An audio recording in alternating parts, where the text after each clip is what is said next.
Hey yo, it's Bread and Lord, and welcome to another game of Rome Total War. And last time we played as Pontus, and if you didn't see that, go watch that. That was an epic campaign. Should be on my channel. And today we're going to start a campaign as the Gauls. Now, the reasons I want to play as the Gauls are, well, they're kind of on the opposite side of the world, and they have a lot to offer. Kind of a different combat style based on heavy infantry clashing with morale support and stuff. Not like Pontus at all, no Javcav or anything. And it's a lot more difficult, so I'll try to showcase some of my true skills here. As you can see, we start off with quite a few territories. We got our capital Alesia over here, Condate Redundum, Lemanum, Norbel Martius, Numantia, Mediolanium, and Patavium. Now that's 7 settlements, and they're mostly towns. Well, 3 are towns, 4 are large towns. And I also want to showcase this mod. I'm going to build a trader and turn out the texture because, well, I made quite a few changes to barbarian factions. As you can see, we now can get large cities as barbarians and train barbarian elite instead of druids at that large city place. And there's a bunch of large city buildings. Most of the military buildings just upgrade experience. You can get onagers as every barbarian faction now as well. And I did this because, it's a little more historically accurate, because they did have sewer networks and stone walls. They had onager technology. They had more technology than the vanilla Rome Total War lets on. Plus, it gives the barbarians more interesting stuff late game. The only problem is on the battle map, none of the 4th level buildings really show up, except for the stone wall. The stone wall shows up, but the other stuff doesn't really show up. But that's not really a big deal. It's more of a strategy map gameplay change. So yeah, that's pretty much the biggest thing I've changed, and I kind of want to showcase that mod. Is kind of why I'm doing this. So anyway, we're going to go around the kingdom and build palisade walls where I don't have any walls. Turn the tax rate down to low on towns so that they can grow.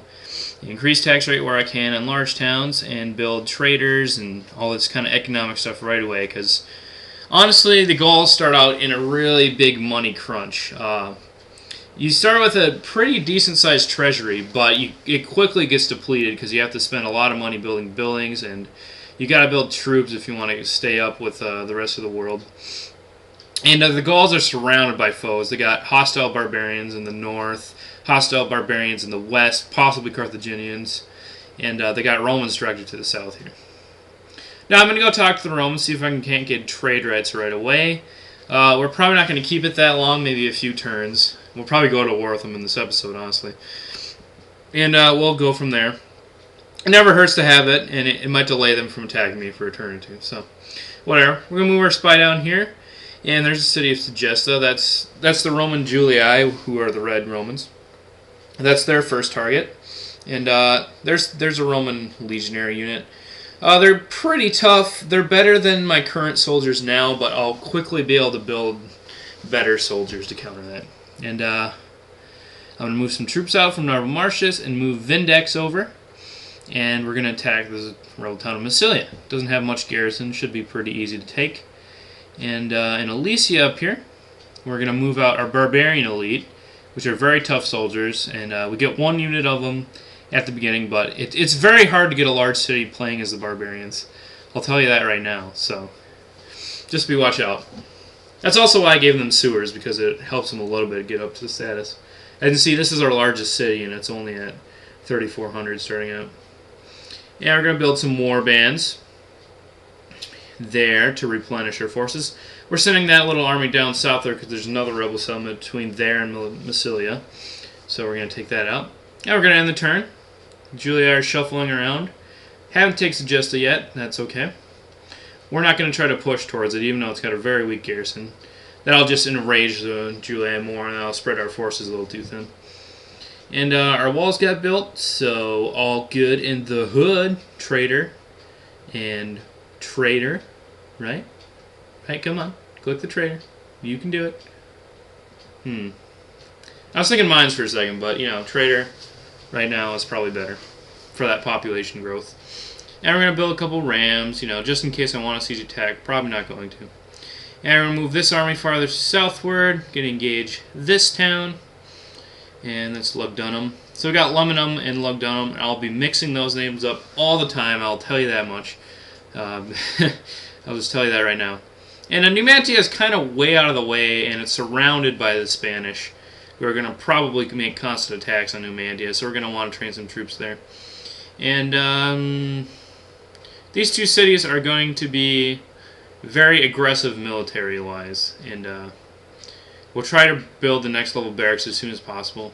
We're going to send this guy over to talk to the Greeks. If we can form an alliance against the Romans with the Greeks, that'll be awesome. Because they really don't have plans to come up attack here, so not really threatening me at all. And that's looking pretty good. So we're going to save it, and we're going to end the turn. And the world goes by. And it looks like the Julii attacked and took Segesta, so now they're up to 3 territories. But we have 7, so we have a lot more going on for us. And we're going to attack Lugdunum, build a couple rams just in case once again. And look at our treasury, not much going on.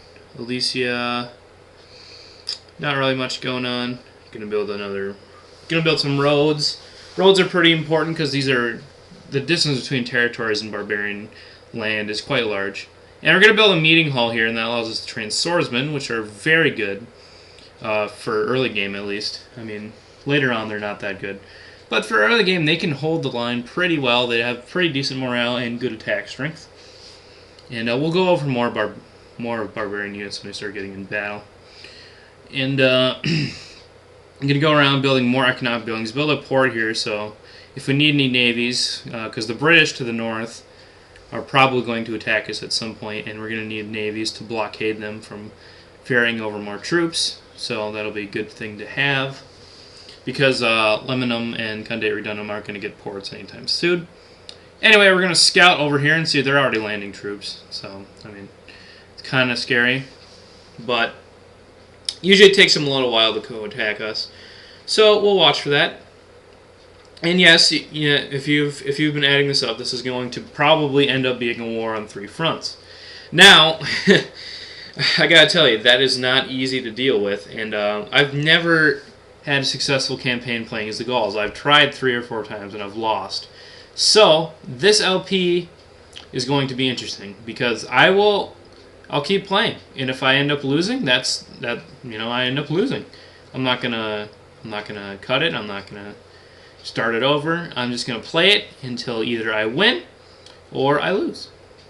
And as you can see down here, we've uncovered a Roman settlement, and there's Rome itself. Now, it's heavily guarded at the beginning, so it's very hard to take it out early game. So we're gonna our main mission is to take all this Italy area down here and take up to 30 territories.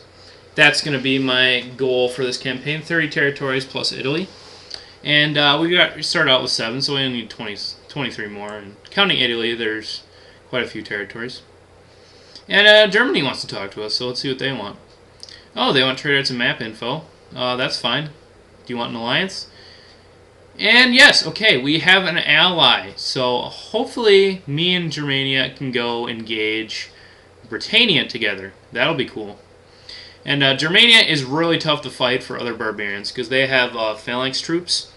And for barbarians to have phalanx troops is just really nasty because they're very offensive and very big units, and they're hard to deal with, especially early game. But they are very expensive to train, so if you're playing as the Germans, it's very hard to train lots of spear warbands. And that's kind of the reason I didn't want to play as Germania, because there's a little too easy early game. There's really no threat, because your spear warbands will mop up most of any threat you have. And it looks like they're boarding up more guys even, so we're going to have to really watch out for invasions, and we're going to have to probably train some more troops up north. And as you can see, the Spanish are already moving over with a small army, but with a lot of units. Probably means a lot of cavalry. That's okay. All barbarian first units count as spearmen, though. Warbands they're armed with spears. They're not considered spearmen by the game, but they are spearmen. They have the spears, and they have the bonus against cavalry. Cavalier. Yeah, whatever. And we're going to save it, And we're going to end the turn. And I forgot to move that guy. And that guy. And that uncovers the other Julii SA. So we know all of Julii land already. And yeah, they really have small stuff. And they're moving up. They're in our territory. And the Spanish attacked us, so our first war broke out in the first 10 minutes or so. So, of course, you know, that should tell you how hard it is to play as the Gauls. Last time as Pontus, we didn't really get into a war until deep into the second episode. And we're already at war. And it looks like the Romans really have a plan to go to war as well. And we got 2 new sons. We got Meriadoc here.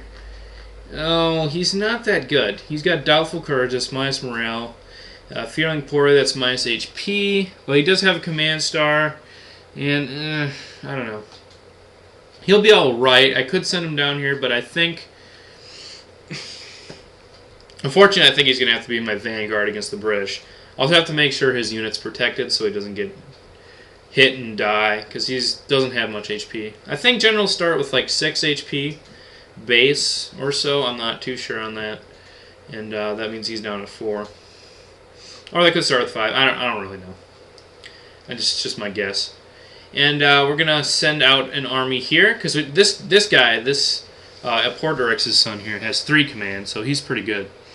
And we're going to send him out, and we're going to attack. They retreated, so now we're at war with the Romans, and by next turn we'll be at war with the rest of them.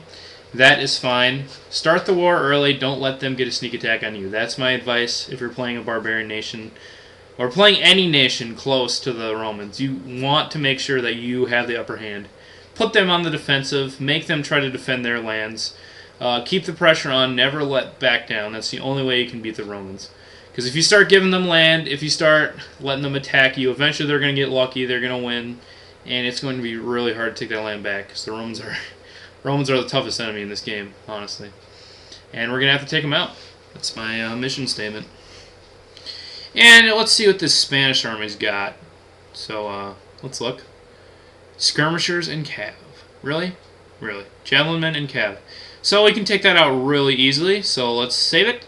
And let's engage. And have our first battle with barbarian troops. Barbarian and barbarian action. And it should be good fun. Good clean fun. War spares the brave, but not the cowardly. I read that totally wrong. War spares not the brave, but the cowardly is what it says. And that makes sense because the cowardly run away. And the brave stay and play. Pretty sure I've read most of these quotes in the last LP, so if you want to hear me make fun of them or talk about them, you can go check that out. And I'll keep plugging that probably. Keep referencing that. And this is a barbarian town. They're smart defensively. They built their towns on a hill, so they kind of have the hill idea. It actually makes it quite easy to defend because you can have hill choke points. You can have the terrain advantage. And then now they have stone walls as well, so you can have stone walls plus inner choke points and terrain advantages. But stone walls are the best you can get. You can't get large stone walls or anything. So, just saying. And we're going to move our warbands out here and our cav. So I sent my cav out first because I want to see if I can try to run down their skirmishers, possibly. And we're just going to move out the barbarian skirmishers. Now, barbarian skirmishers, the Spanish skirmishers don't apply because they have Carthaginian support units. They don't have their own.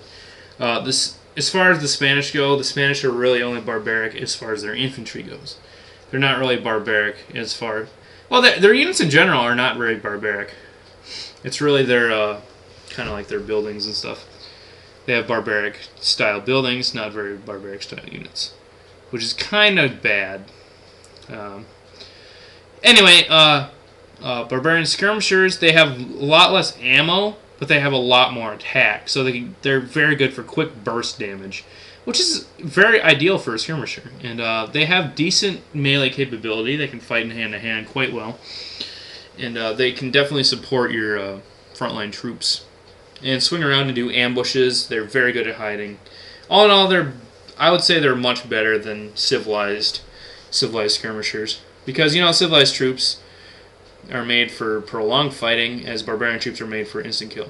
Anyway, we attacked the skirmisher wing there, broke that unit as well. They're chucking javelins. So we're just going to engage the main column here, because honestly, barbarian cavalry, versus round shield cavalry is pretty good in my favor. Plus I have the general unit, which at this point there's no cavalry that matches. Barbarian generals are probably the best cavalry early on. And a skirmisher broke there. We're definitely destroying them. Another unit broke. Their general just broke, and their second unit of cavalry broke. So, okay, we're we pretty much won already. And yeah, that's...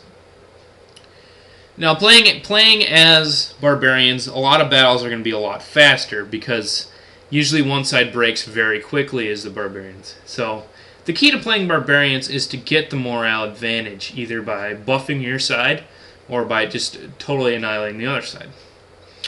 And the Romans are very good at manipulating this if you play as the Romans. That's why it's kind of easy to fight the barbarians.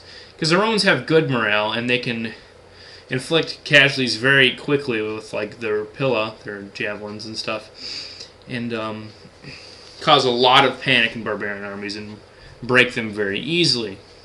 That's kind of why I didn't want to play as the Romans, because it's a little too easy, to be honest with you. But, you know, I think I probably will play as the Romans at some point. Just not yet. Not yet. I want everybody to explore the benefits of the other nations, and then we can do the Romans. And after seeing the benefits of all the other nation types, and all the hardships they have to go through, then you can truly experience how easy it is to play as the Romans. And anyway, we're going to retrain some cavalry that we lost. Didn't lose that much. Going to build a ship, and we're going to send that northward and try to strangle the British as soon as possible, before they can ferry over much more.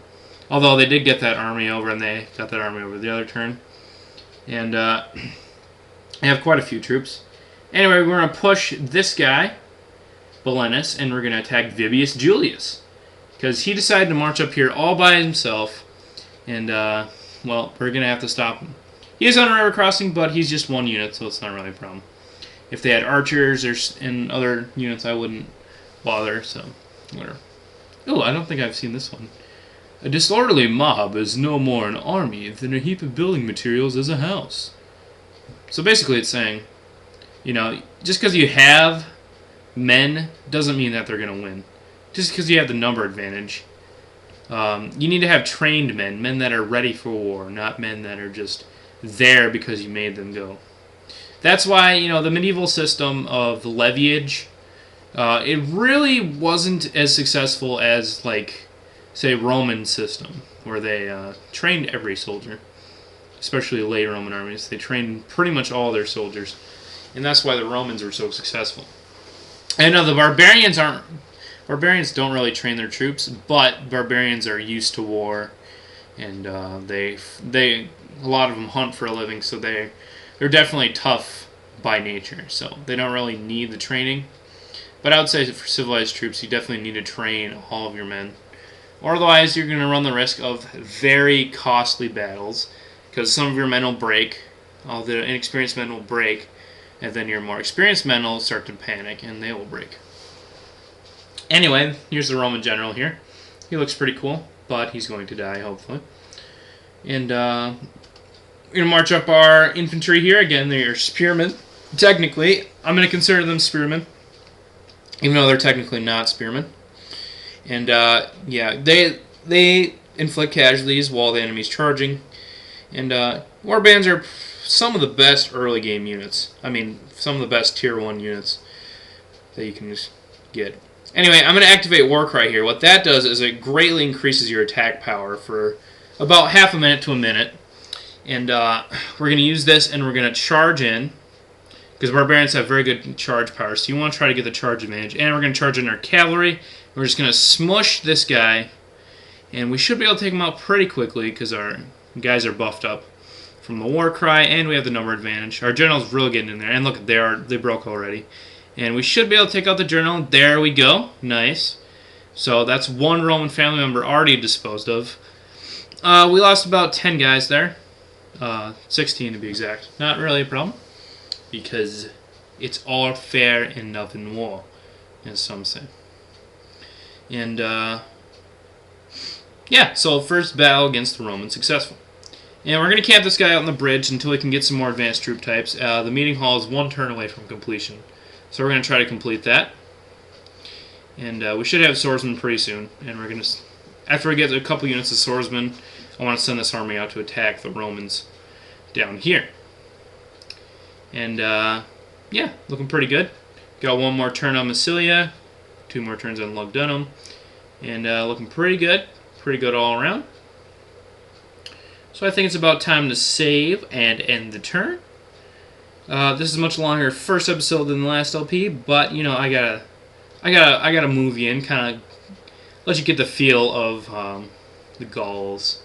As you saw, the Spanish attacked again, and they're gonna be attacking pretty much throughout the LP. At some point, when our Ironrix has a son, we're gonna send him out, but that will be a while. Vindex is a really good commander, actually, so we're going to want him somewhere where he can be very influential. I'm not sure where we want him yet. We're going to move him in here, through these passes, because if I'm going to send him towards the Romans, but if I decide that I need him up here, you know, there's a couple mountain passes that I can go through and get up there decently quickly. But for now, we're going to send him eastward, and hopefully we don't need them in the north. And we're going to train a unit of swordsmen, build a port, so we can start trading with the Greeks when we talk to them. And, yeah. No, yeah, Temple of Epona, that's a much smarter option. The barbarians get experience from their temples right away, but they can only get up to 3, as opposed to most nations you can get. Well, most nations get 3, but they get a lot more temples. And their Pantheon gets a lot more bonuses, too. So they get their 3 right away, but their temples don't really have any bonuses. And, yeah. We'll see what the situation with the British. I can see some British troops on the border. So we're going to have to watch out for them a little bit. But hopefully it's not too threatening. And Meridoc and a couple units here, all but one more band, are going to go over there. And we're going to go deal with that guy if he decides to be a threat. And hopefully he can start strangling their men soon. So we're going to send up our ship. And it's kind of... I hate to count on this, but we kind of have to defeat their navy right here. And hopefully they won't be able to build a port soon. If they do, that's kind of unfortunate, but whatever. And we're going to attack this army here. And we're going to engage. But first I want to save it, of course. Now, this army is a little tougher. It's still... it might have a chance. We'll probably lose a decent number of men. But we should be able to do it. His soldiers do not like being under the command of one who is not noble birth. Yeah, and that's what your family members are. Basically, family members, how they work. Pretty much your generals are the royal family. The kings and his sons and his family. And they're all royalty. So, I mean, when you marry people in, when you adopt people into the royal family, they become generals. And they're really the only people that are able to lead armies well. Well, because, of course, you know, anybody can lead an army as a captain. But as a general, only family members can. And it's the same for all the nations. Pretty much all the nations of the time did follow that. So it's kind of realistic. It's kind of like the royal family has an obligation. The king has an obligation to fight when necessary. You know, I mean, the king can't choose not to fight, basically. Like if his town's being attacked, he has to fight to defend it. Part of his obligation. And there's the Spanish Scutari. That's a medium infantry. Unit for unit, they're better than my warbands, but we should be able to outmaneuver them and probably destroy them. Just like the Romans, they do have pilla, which means they fire javelins before they charge, which we have to watch out for. So we want to charge them before they're able to do that. And fortunately, if you can charge them while they're readying their pilla, they're kind of susceptible for a few moments, and you can get some easy kills and hurt their morale. But they will still throw the pilla in melee range, and they still can do some damage back. So they're hard to beat. Let's just say that. And that's going to be a hard point in defeating the Romans, is all the pilla. And hopefully we can take out some of their better cities quicker. Although, I can't tell you how hard it is to actually take one of those Roman towns. I mean, oof, I've done it a couple times. But actually, you know how earlier I said I'd never beat a Gaul campaign? I did beat a Gaul campaign. I just remembered. It was on easy though, and it was like the second campaign I ever played. Because I played a Julii campaign on easy, and then I played this, and I played Gauls on easy, and that's what I did. And I did win. I won. I defeated all the Italians, and I was like, yeah, cool. And then I kind of gave the game a rest for a year or so. Then I came back, and whatever. And as you can see, we're moving our cavalry through the back, and we've distracted half their army. And we war cried, and we're going to charge their infantry, and our javelin men should be doing some casualties. As you can see, their Scutari are readying their missiles. We should be able to counter them. Since we have the hill advantage, we should be able to charge them. Our Beran infantry do not have spears. They're not able to take too many casualties. Our men are a little unhappy about this kind of situation here. Hopefully they won't break. Hopefully they'll see the men routing on the hill up here and stay together. That's our hope.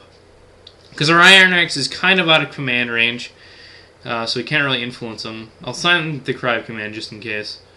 And, okay, we started to break a couple of them down there, so we should be okay as far as morale now, which is good. The Scutarii are doing pretty good against our men, but they aren't defeating them too badly. And we're going to go charge them with our cavalry. And our warband is handling these skirmishers pretty well, I must say. For a surprise attack. They already defeated another unit, so I mean they're a little weakened. And anyway, our cavalry's coming in for the charge, and boom! And double rout right there. And those units are down. They are down in Funky Town, and that's pretty much the rest of their army. They have some straggling units, and we're going to engage them. So one of their advanced units at the beginning of the game, they can't train them for a little bit. They are second level. They're akin to swordsmen as far as training difficulty. And yeah, that is a modification I made. In the vanilla, they train town militia as the first stage. Town militia for barbarians is like shot to the foot. It just totally ruins the Spanish as far as the Rome Total War vanilla. So I had to get rid of that. And actually, I did the same thing with Carthage because Iberian infantry are basically militia, basically. So I made that in the militia and just kind of moved everything down. Anyway, clear victory, and we defeated that army. Lost a few men, but you know, every victory is worth it as long as you win. Which, if you get a victory, you're probably going to win. Because that's usually how it works. And he got a command increase, which is awesome. So he's already up to 5 command, and hopefully he can get a lot more. So retraining is good, and you might have forgotten I kind of forgot to do this, so I'm going to build roads here because that's all we can build. And next turn we might have some problems financially. Yeah, we'll be down about 2,500. Destroy the temple to Athena because you know, we don't support Greek temples.